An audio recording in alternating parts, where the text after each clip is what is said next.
Shalom para pemirsa dimanapun Anda berada. Pada saat ini kita akan mulai satu program baru dengan nama Sekolah Sabat 3K. Apa artinya? Sekolah Sabat dalam 3 kategori. Yang pertama, konteks Sekolah Sabat itu sendiri. Yang kedua, konsep apa yang mau kita terapkan, aplikasikan di dalam kehidupan kita sehari-hari. Dan yang ketiga adalah kesimpulan dari pelajaran sepanjang minggu ini. Saudaraku yang diberkati oleh Tuhan, pekan ini kita akan mempelajari satu pelajaran dengan judul kepada siapakah akhir telah datang. Ini adalah pelajaran Sekolah Sabat yang ke-10. Saudara pemirsa dimanapun Anda berada, sebagai ayat hafalan kita diambil dari 1 Korintus 10 ayat 11 sampai ayat 12. Semua ini telah menimpa mereka sebagai contoh dan dituliskan untuk menjadi peringatan bagi kita yang hidup pada waktu di mana zaman akhir telah tiba. Sebab itu siapa yang menyangka bahwa ia berdiri teguh, hati-hatilah supaya ia jangan jatuh terhadap murka anak domba Allah itu. Saudara yang diberkati oleh Tuhan, dalam pelajaran Sekolah Sabat kita ini, kita akan melihat bagaimana pemandangan hari kedatangan Tuhan yang mengejutkan. Wahyu 6 ayat 12 sampai 17. Ini adalah gambaran apokaliptik. Di sana dijelaskan ada gempa bumi, matahari menjadi hitam, bulan seperti darah, bintang-bintang berjatuhan, langit tergulung, menyusut, gunung dan pulau bergeser. Saudara yang diberkati oleh Tuhan, apa reaksi manusia pada peristiwa itu? Tentu takut yang luar biasa. Mereka lari bersembunyi, mereka meminta gunung dan batu menimpa mereka, dan lari dari murka anak domba Allah. Saudara yang diberkati oleh Tuhan, Nuh sungguh luar biasa. Dia seorang penginjil yang tekun dalam keteladanan iman dan ketaatannya. Itu bisa kita baca dalam Ibrani 11 ayat 7. Nuh digambarkan sebagai orang yang benar karena imannya.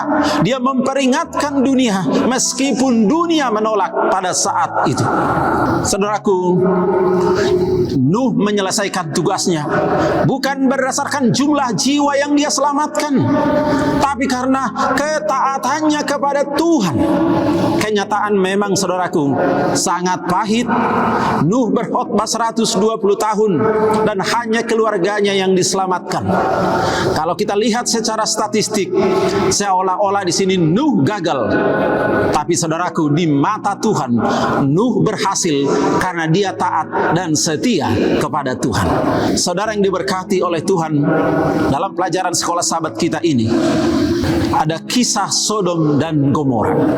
Tentu kita sudah sering mendengarkan ini, bagaimana kisah Sodom dan Gomora ini. Kisah Sodom dan Gomora sebagai peringatan profetik, ya. 2 Petrus 2 4 sampai 11, Yudas 5 sampai 8, dan Yehezkel 16 ayat 46 sampai 50. Sodom dan Gomora menjadi contoh historis kehancuran karena dosa. Saudaraku, pemirsa yang diberkati oleh Tuhan, mereka dihancurkan oleh api dari langit menjadi simbol hukuman akhir zaman. Dalam pelajaran Sekolah Sabat kita, saudara dikasihi Tuhan, hakim atas seluruh bumi. Saudara yang diberkati oleh Tuhan, dalam pelajaran kita ini berhubungan dengan penghakiman. Penghakiman Tuhan bersifat adil dan transparan. Ada penghakiman pra-advent, sebelum kedatangan Yesus yang kedua kali. Saudaraku yang diberkati oleh Tuhan, apa fokus dan tujuan penghakiman? Fokus utama penghakiman adalah menegaskan siapa yang benar-benar berpegang pada perjanjian keselamatan Allah.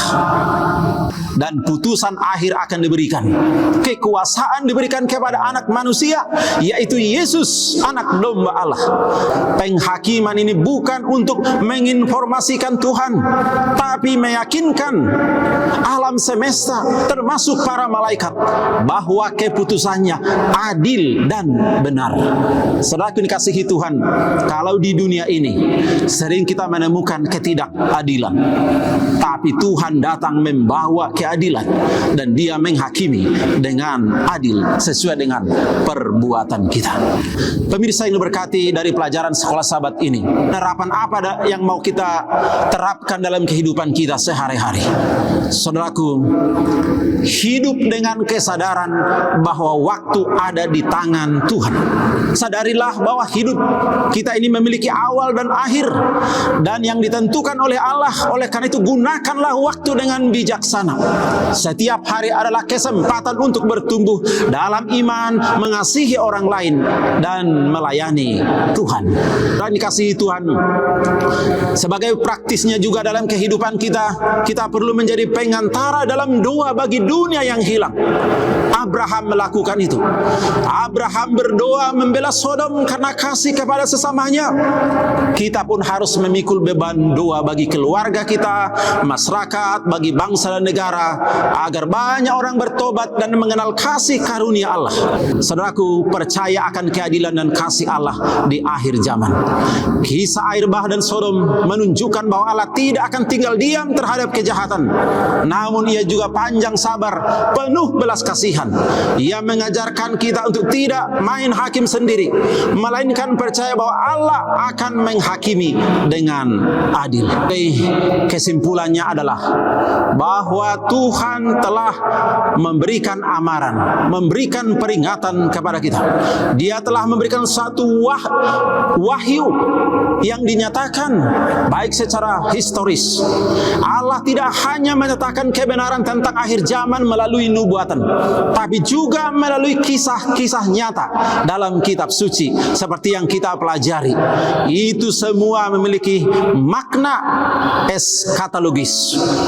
Peristiwa besar seperti penciptaan, air bah, kehancuran Sodom dan Gomora, semuanya mengandung bayangan dan pekabaran tentang akhir zaman serta harapan akan keselamatan yang kekal dijanjikan kepada kita yang percaya. Oleh karena itu, setiap peristiwa yang memperlihatkan itu ada dua hal penting: keadilan dan kasih Allah, serta peran aktif manusia dalam merespon panggilan itu.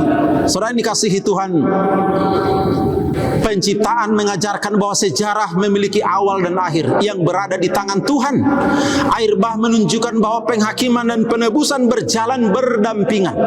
Kisah Sodom dan Gomora menegaskan keadilan Allah, namun juga di sana ada belas kasihannya terhadap mereka yang benar. Melalui pelajaran sekolah sahabat ini, kita memahami bahwa kisah-kisah dalam Alkitab bukan hanya catatan masa lalu, tapi cermin dari masa depan, sekaligus peta rohani yang menuntun kita menuju tujuan akhir, kekekalan bersama dengan Allah. Inilah inti dari pengharapan Kristen, bahwa Allah yang memulai sejarah manusia juga akan menyempurnakan dengan kemuliaan yang kekal bagi mereka yang setia, bagi saya dan bagi pemirsa semua dimanapun Anda berada. Untuk itu, mengakhiri pelajaran sekolah sahabat kita ini, mari kita berdoa. Tuhan Allah Bapa yang bertahta dalam kerajaan sorga, terima kasih atas pelajaran sekolah sahabat ini yang mengingatkan kami Tuhan akan datang menghakimi, dan Tuhan menyatakan keadilan dan kasih bagi semua orang yang percaya kepada Tuhan. Kiranya Engkau Tuhan memberkati semua pemirsa dimanapun mereka berada. Biarlah melalui pelajaran ini iman kami semakin dikuatkan. Di dalam nama Yesus Kristus kami berdoa. Amin.